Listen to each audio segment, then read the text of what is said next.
Good morning sixth class student. आज हम आपका पार्ट 2 चरित्र और संयम के बारे में पढ़ेंगे, मतलब चरित्र के बारे में पढ़ेंगे। हिंदी। प्रस्तुत पाठ महात्मा गांधी के व्याख्यान का मुख्य अंश है। इस पाठ में गांधी जी ने चरित्र और संयम की विस्तृत व्याख्या की। अब इसमें गांधी जी ने आपको काय के बारे में बताया है? अच्छे चरित्र के बारे में बताया है। उन्होंने बताया कि चरित्र निर्माण की कुंजी विनम्रता है।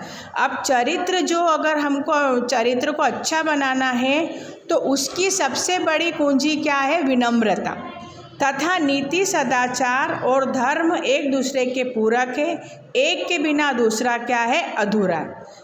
और ये दोनों धर्म और सदाचार एक दूसरे के क्या है? आमने सामने। क्या है? एक दूसरे के आमने सामने। और एक के बिना दूसरा क्या है? अधूरा। उनकी दृष्टि में आंतरिक स्वच्छता का स्वच्छता से अधिक महत्वपूर्ण। और उन्होंने क्या बताया है कि जो हमारे सबसे ज़्यादा ऊपर से ज़्यादा हमारे को काय की आवश्यकता है? आंतरिक, मतलब हमारे अंदर स्वच्छता बनाए रखने की। इस विषय में दो मत नहीं हो सकते।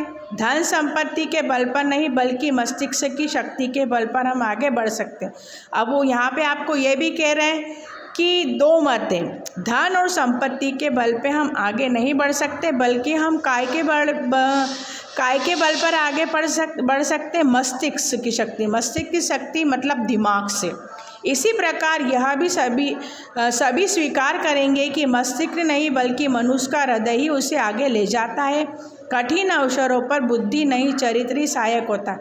अगर कोई हम परेशानी आए, हमको कोई कठिन अवसर आ जाए, तो वहाँ पे बुद्धि नहीं, वहाँ पे हमारी कौन सहायता करता है? चरित्र ही सहायक होता है। चरित्र का निर्माण दूसरों के द्वारा नहीं, अपितु अपनी ही हाथों के द्वारा। अब चरित्र का निर्माण जो होता है वो दूसरों के हाथों से नहीं होता।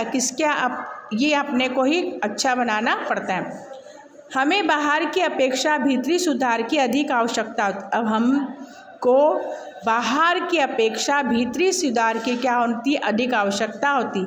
यदि भीतर धुन लगा हो तो उसको बनाया हुआ बल्कि दोषहीन राजभवन भी सफ़ेद कब्र सा होगा। अब जैसे कुछ भी चीज़ अगर अपन ने बनाई है तो वो ऊपर से कैसी बिल्कुल सफ़ेद कैसी, अगर उसको हम बिल्कुल क्लीन नहीं करेंगे तो वो क्या सफ़ेद दिखाई देगी कि नहीं? वो भी कैसी हो जाएगी? धुंधली सी दिखाई देने लगेगी। इसलिए हमें आत्मशुद्धि की क्रिया पूरी करनी होगी। इसलिए हमको क्या करना पड़ेगी? आत्मशुद्धि की क्रिया जो है वो पूरी करनी पड़ेगी। यदि आप चरित्र को बलवान नहीं बना पाते तो आपका सारा पाठ पठन और अभ्यास निरर्थक होगा। अगर आप चरित्र को बलवान नहीं बना सकते, अच्छा नहीं बना सकते, तो आपने कितनी भी पढ़ाई लिखाई की वो सब क्या हो जाएगी? आपके लिए निरर्थक हो जाएगी। मतलब वो आपके लिए कुछ काम की नहीं रहेगी। यदि लोक सेवा में अपनी विद्या का, अपने ज्ञान का उपयोग करना हो तो नम्रता का होना आवश्यक है। यदि आपको लोगों की सेवा करना है, विद्या के ज्ञान को बढ़ाना है, उसको अपने उपयोग में लाना है, तो आपको सबसे ज़्यादा ज़रूरी क्या है? आपको नम्र होना जरूरी है।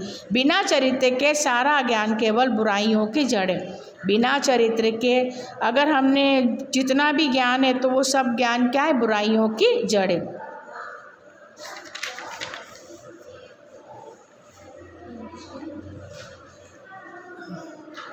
आज तक सदाचार के जितने नियमों का पालन किया वे सब इन 3 सर्वप्रधान गुणों से संबंधित। आज तक हमने जितने भी सदाचार नियमों का पालन किया है वो हमारे गुणों या संबंधित से क्या हो सकते हैं? प्राप्त हो सकते हैं। संयमहीन स्त्री पुरुष को गया बीता समझिए। इंद्रियों को निर्कुश छोड़ देने वाला का जीवन कर्णधारहीन नाव के समान होता है, जो निश्चय ही पहली चट्टान से टकराकर चूर हो जाती।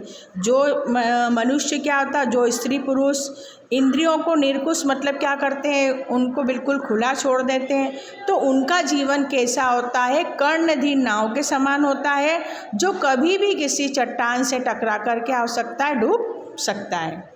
या टकराकर चूर-चूर हो सकता है। स्वस्थ और सोच के नियमों की अपेक्षा ने हमारे शरीर को धूल लगा दिया। हमारी गलत पोषक तत्वों से रहित और उत्तेजक मसालों से भरी खुराक ने हमारी पाचन शक्ति का दिवाला निकाल दिया। यह बात पुकार पुकार कर हमारे कानों में डाली जानी चाहिए।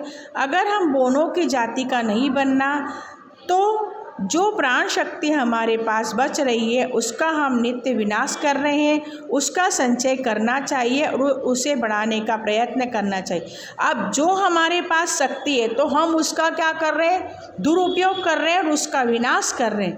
तो उसको हमको बढ़ाने का क्या करना चाहिए, प्रयत्न करना चाहिए। हम केवल शरीर के पोषक के लिए खाते हैं, स्वाद के लिए कभी नहीं खाते। हम हवा स्वाद के लिए नहीं लेते बल्कि सांस लेने के लिए लेते हैं। अब जो हम खाना है काय के लिए खाते हैं, स्वाद के लिए नहीं खाते बल्कि काय के लिए खाते हैं, हमारे शरीर की पोषकता को बनाए रखने के लिए खाते हैं। उसी प्रकार से जब हम हवा ग्रहण करते हैं तो वो हम काय के लिए लेते हैं, हमारी सांस के लिए ग्रहण करते हैं। जिसने जीव को नहीं जीता वह विषय वासना को नहीं जीत सकता। जीव को जितना बहुत कठिन है, जीव उसको जीतना क्या है, बहुत कठिन है। लेकिन इस विजय के साथ दूसरी विजय मिलती है। जिनके विचार इधर उधर नहीं भटकते रहते, जिनका मन बुरी बातों को नहीं सोचता, जिनकी नींद स्वप्नों से रहित होती है और जो सोते समय भी पूरी तरह जागता है, वही सच्चे अर्थ में चरित्रवान और स्वस्थ होता है। जो मनुष्य क्या होता है, इधर उधर नहीं भटकता, जिसका ध्यान जो होता है वो बुरी बातों में नहीं भटकता इधर उधर, और उसकी नींद क्या होती है, स्वप्न से रहित होती है, और जो सोते समय भी पूरी तरह से क्या होता है, जागता रहता है। तो वो व्यक्ति क्या होता है, सच्चे अर्थ में चरित्रवान भी होता है और स्वस्थ भी होता है।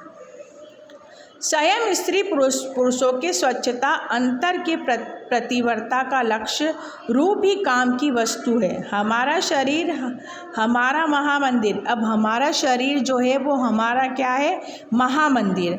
हम उसमें बाहर से कोई मेल ना भरे, उसमें कोई मेल ना भरे। अंतर मन को कुविचारों से मलिन ना करे। जो हमारे अंदर के मतलब हमारे जो अंतर मन के विचार है उसको हम कुविचारों से क्या करें, मलिन ना करें। हमारी दृष्टि में विचार करने की कला सच्ची कला है। हमारी दृष्टि में जो विचार करने की कला है वो कैसी है, सच्ची शिक्षा है। यह कला हाथ आ जाए तो दूसरी कला इसके पीछे सुंदर रीति से सज जाती। अगर ये कला हमारे हाथ आ जाए, जो दूसरी कला है उससे भी हम क्या कर सकते हैं, सीख सकते हैं। विचार समाज पोषक होता है। अब जो विचार जो क्या होता है वो समाज पोषक होता है। इसलिए हर कार्य करते हुए हम विचार करें कि इतना ही काफ़ी नहीं है, ये विचार सबके हित का भी होना चाहिए, केवल अपने स्वार्थ का नहीं।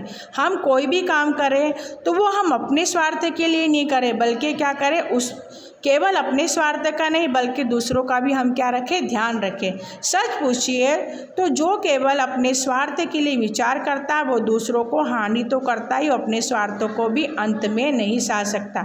सच पूछिए तो वो अपने स्वार्थ के लिए जो काम करता है, विचार करता, वो दूसरों को क्या पहुंचाता, हानि पहुंचाता। क्या पहुंचाता, हानि पहुंचाता, और अपने स्वार्थ को भी वो साथ नहीं सकता। ये लेसन 2 आपका हिंदी का कंप्लीट हो चुका है। अब इसके क्वेश्चन हम आपको अगली क्लास में सेंड करेंगे।